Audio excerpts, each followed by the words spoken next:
26 करिब हुनुहुन्छ तपाईँ भाइहरू। सबभन्दा पहिला अब मैले अघि 2-3 मिनट बोलौँ भने म अलिकति समय लिन्छु भनेर अघि भनेको पछाडिको कारण यो ब्याकग्राउन्ड चाहिँ अलिकति भन्न राख्नु जरुरी छ। भाइहरूलाई म भनौँ म यहाँ आउनुभन्दा अगाडि यहाँ आएको करिब 4.5 महिना भयो पर्सा जिल्लाको प्रमुख जिल्ला अधिकारी भएर आएको। योभन्दा अगाडि म रूपन्देहीमा काम गर्थेँ। त्यहाँ पनि एउटा भैरवामा बाल सुधार गृह छ। त्यहाँको बाल सुधार गृह त्यहाँको कारागार लगायतका त्यहाँ बस्ने चाहिँ व्यक्तिहरूसँग कैदीबन्दी कारागारका र चाहिँ बाल सुधार गृहका भाइहरूसँग चाहिँ समय-समयमा यसरी चाहिँ अन्तर्क्रिया कार्यक्रमहरू गर्ने, छलफल गर्ने, यसरी चाहिँ होली मिलनको कुरा होला, चाहिँ देउसी भैलोको कुरा होला, नयाँ वर्षको कार्यक्रमहरू होला। त्यो कार्यक्रम चाहिँ मैले चाहिँ मेरो अगुवाईमा त्यहाँ भयो जिल्ला प्रशासन कार्यालयको अगुवाईमा खास गरी। अनि हामी पछिल्लो 2-3 दिनदेखि पर्सामा होलीको चाहिँ माहौलमा छौँ। विभिन्न सङ्घ संस्थाहरूले बोलाउनुहुन्छ, हामी जान्छौँ। होलीमा चाहिँ हामी सहभागी भइरहेका छौँ। होलीको चाहिँ शुभकामना आदान प्रदान गरिरहेका छौँ, शुभकामना साटासाट गरिरहेका छौँ, कुरा गरिरहेका छौँ। त्यो बिचमा एउटा कुराले चाहिँ पटक पटक स्ट्राइक गरिरहेको, हामीले यसरी चाहिँ खुला आकाशमा कुरा गरिरहेका छौँ। हाम्रै यही चाहिँ पर्सा जिल्लाभित्र बाल सुधार गृहमा रहेको भाइहरूको चाहिँ होली मिलन छ कि छैन, होलीको कार्यक्रम हुन्छ कि हुँदैन भनेर मैले हाम्रो यहाँको टिमका साथीहरूलाई अस्ति बोलाएर सोधेको। टिकाजी सहितको साथीहरूलाई, सुषमाजीहरूलाई बोलाएर सोधेँ केही हुन्छ यहाँको चाहिँ भाइको लागि होलीमा कमसेकम जे सकिन्छ। धेरै कुरा त के गर्न सकिन्छ र भाइहरू तपाईँलाई थाहा छ, राज्यले यसको लागि छुट्टी बजेट दिएको हुँदैन। अब हामीले यस्तै चाहिँ सहयोगी मनका व्यक्तिहरूलाई चाहिँ जम्मा गरेर केही न केही तपाईँहरूको लागि चाहिँ केही जोहो गरिदिने कुरा मात्रै हो। कुरा गर्दाखेरि छैन त्यस्तो केही पनि कार्यक्रम छैन भन्ने सानो कुरा भएको हुनाले मैले चाहिँ यो कमसेकम यो वर्ष अनि मैले सोधेँ अहिलेसम्म भएको छ कि छैन त भन्दा अहिलेसम्म पनि यस्तो कार्यक्रम हुने गरेका छैनन् भन्ने साथीहरूले भन्नुभयो।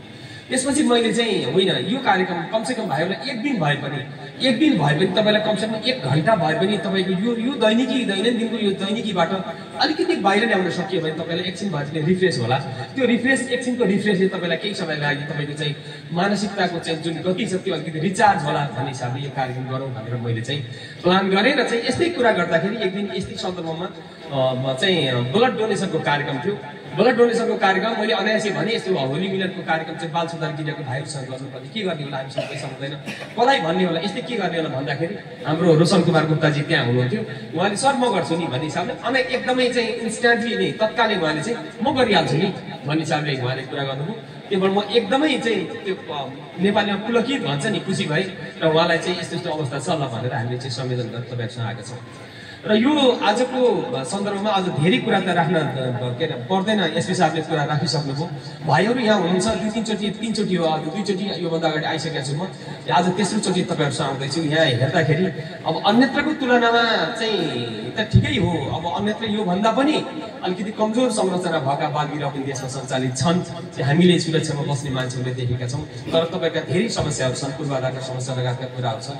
कमसेकम हामीले सोचेको चाहिँ मैले भयो रूपन्देहीमा बाल सुधार गृहको लागि 4.5 बिघा जग्गा चाहिँ त्यो व्यवस्थापन गरेर जग्गाको चाहिँ प्रक्रिया सुरु गरेर निर्णय गरेर नेपाल सरकार मन्त्री परिषदमा प्रस्ताव जारी गरी त्यहाँबाट निर्णय गरेर रूपन्देहीमा कुरा गरेर आएको।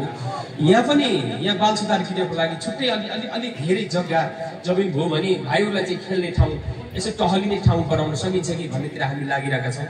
हामीले मात्रै चाहेर हुँदैन भाइहरू, देशको कानुन नीति विधि बुझ्नु भएको छ।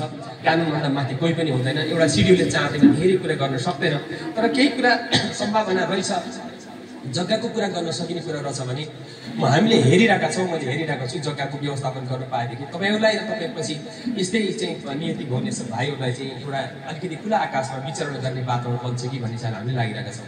हामी आज यो कार्यक्रममा आयौँ, यसै साथीले धेरै कुरा राख्नुभयो। समयले आज हामीसँग चाहिँ पत्रकार महासङ्घ भनेको तपाईँलाई थाहा होला, यो पर्सा जिल्लाभरि चाहिँ सञ्चारकर्मी पत्रकार साथीहरू हुनुहुन्छ। उहाँको अध्यक्षजी हो अहिले जसले कार्यक्रम सञ्चालन गर्नुभयो, उहाँ हुनुहुन्छ र हामी अरू सञ्चारकर्मी साथीहरू पनि हुनुहुन्छ। हामी तपाईँहरूसँग आयौँ। भाइहरूलाई म एउटा कुरा चाहिँ के अनुरोध गर्न चाहन्छु भने अघि रोशनले चाहिँ कुरा त्यो उसमा उहाँको चाहिँ गजलमा कुरा आयो, सपनाको महल ढल्यो भन्ने कुरा उहाँले राख्नु भएको छ। त्यसमा मैले ट्याक्क मैले चाहिँ त्यो कुराले मलाई एकदमै मेरो मानस पटलमा छोएको छ। कुरा चाहिँ के हो भने भाइहरू अब यदि मैले तपाईँलाई आज चाहिँ के कुरा चाहिँ तपाईँलाई चाहिँ ध्यान आकर्षण मात्रै गराउँछु भने हेर्नुहोस्, यहाँ भित्रको बसाइले हो तपाईँलाई बस्न समस्या छ, एउटा भित्र चाहिँ 4 दिवार भित्र तपाईँ बसिरहनु भएको छ, तर यो भित्रको बसाइले तपाईँको जिन्दगी सकिँदैन। पहिलो कुरा यो भित्रको बसाइले तपाईँको जिन्दगी सकिँदैन। जीवनमा आउने एउटा अँध्यारो डेफिनेटली तपाईँसँग छ, तर यो नै अन्तिम होइन। जिन्दगी धेरै लामो बाँच्न बाँकी छ। तपाईँ धेरै गर्न सक्नुहुन्छ। यस्तो यस्तो सिर्जना, यस्तो यस्तो प्रतिभा यो चाहिँ बाल सुधार गृहभित्र छ। त्यो प्रतिभालाई मर्न नदिनु होला, आफूलाई कमजोर नठान्नु होला। हो, नियतिले, परिस्थितिले, परिबन्धले वा कर्मले, नियतिले, परिस्थितिले, परिबन्धले वा तपाईँको कर्मले तपाईँ आज यो ठाउँमा हुनुहुन्छ। तर विचार गर्नुहोस्, यो नै अन्तिम होइन। तपाईँको लागि ठुलो संसार बाहिर पर्खेर बसिरहेको छ, ठुलो समाज तपाईँको लागि पर्खेर बसेको छ।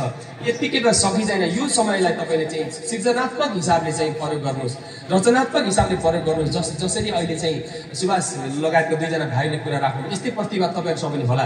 हामी तपाईँहरूसँग फेरि यस्तै गरी नयाँ वर्षमा तपाईँहरूसँग सम्भव हो भने नयाँ वर्षमै एउटा कार्यक्रम गरौँला, अथवा दसैँको कार्यक्रम गरौँला, अन्य कार्यक्रममा तपाईँहरूसँग हामी आउनेछौँ। मैले तपाईँलाई भने तनाव छ, तपाईँलाई छटपटी छ, छटपटाहट छ, एकदम उकुस मुकुस अवस्थामा हुनुहुन्छ। त्यो तपाईँको कोही पीडा, तपाईँको भित्रको अनुभूति तपाईँको फेसले देखाउँछ। तर एउटा कुरा विचार गर्नुहोस्, एउटा हिन्दीमा भनाइ छ भाइहरू, साह्रै तनाव हो भने तपाईँले दिमागमा राख्ने एउटै कुरा हो, ये वक्त भी गुजर जाएगा। सधैँभरि यो वक्त रहँदैन, सधैँभरि यो वक्त रहँदैन। तपाईँहरूले त्यही कुरा जब तनावमा हुनुहुन्छ, जब छटपटीमा हुनुहुन्छ, त्यही कुरा त्यसलाई मूल मन्त्र बनाउनुहोस्, ये वक्त भी गुजर जाएगा भनेर त्यसलाई मन्त्र बनाउनुहोस्। तपाईँसँग सामर्थ्य छ, तपाईँसँग शक्ति छ, तपाईँसँग ज्ञान सूचना, तपाईँसँग सिर्जनाको खानी हुनुहुन्छ। मैले अघि पनि भने तपाईँको यो ज्ञान, तपाईँको सूचना, यो प्रतिभालाई पर्खेर बसेको ठुलो समुदाय बाहिर छ। एक दिन आउँछ, त्यो दिन यहाँबाट निस्केर जाँदाखेरि यो धरतीमा चमत्कार गरिदिन्छु भन्ने खालको सपना बनाउनुहोस्। सुभाष भाइ र अरू भाइहरू सपनाको महल ढलेको होइन, भित्र बस्दा एउटा सपनाको महल बनाउनुहोस्। भोलि बाहिर गएर वास्तविक महल बनाउन सकिन्छ यथार्थता। तपाईँलाई त्यो कुरामा आग्रह गर्न चाहन्छु। अन्य कुराहरू अरू पछि आएर तपाईँहरूसँग कुरा गरौँला। यति कुरा भन्दै आजको यो कार्यक्रममा विशेष गरी यो कार्यक्रम संयोजन र व्यवस्थापन गर्नुहुने हाम्रो रोशन गुप्ताजीप्रति हामी जिल्ला प्रशासन कार्यालय, हाम्रो यहाँको जिल्ला सुरक्षा समिति, हामी उहाँप्रति एकदम अनुग्रहित छौँ। उहाँलाई चाहिँ एकदमै धन्यवाद दिन चाहन्छु, उहाँप्रति विशेष आभार प्रकट गर्न चाहन्छौँ। यस्तै सहयोगी मञ्चका धनी साथीहरूसँग तपाईँलाई जुटाउने प्रयत्न पनि हामी गर्नेछौँ। यति कुरा भन्दै आजको कार्यक्रममा उपस्थित भएर यो चाहिँ अलिकति हाम्रो भाइहरूलाई यो होली कार्यक्रम चाहिँ गर्ने के अरे यो अनुभव साटासाट गर्ने र के अरे शुभकामना आदान प्रदान गर्ने कार्यक्रममा उपस्थित भइदिनु सबै साथीलाई हार्दिक आभार प्रकट गर्न चाहन्छु। अब के अरे उद्योजकको भूमिकामा रहनुहुने हाम्रो पत्रकार महासङ्घका अध्यक्षलाई धेरै आभार प्रकट गर्न चाहन्छु र सम्पूर्ण भाइहरूलाई, सबै तपाईँहरूलाई होलीको मङ्गलमय शुभकामना व्यक्त गर्न चाहन्छु। विचार गर्नुहोस्, आज जसरी यो रङको होली छ, तपाईँको रङ्गीन दुनियाँ तपाईँलाई पर्खेर बसेको छ। एक दिन त्यो दुनियाँमा जाने हो, मजासँग त्यो दुनियाँसँग पौडी खेल्ने हो, जिन्दगी सुखद हुन्छ, विश्वास गर्नुहोस्, 100% हुन्छ। यति कुरा भन्दै म तपाईँलाई पुनः अन्तिममा फेरि तपाईँलाई होलीको शुभकामना व्यक्त गर्न चाहन्छु। र अब हामी मेन यो कार्यक्रममा जान्छौँ। यो के अरे यो अबिर टिका चाहिँ ग्रहण गर्ने कार्यक्रममा जान्छौँ। त्यसपछि तपाईँलाई खाना खानेतिर सरी गरेर हामी अगाडि निस्किनेछौँ। यति कुरा भन्दै सम्पूर्ण साथीहरूलाई पुनः धन्यवाद चाहिँ यो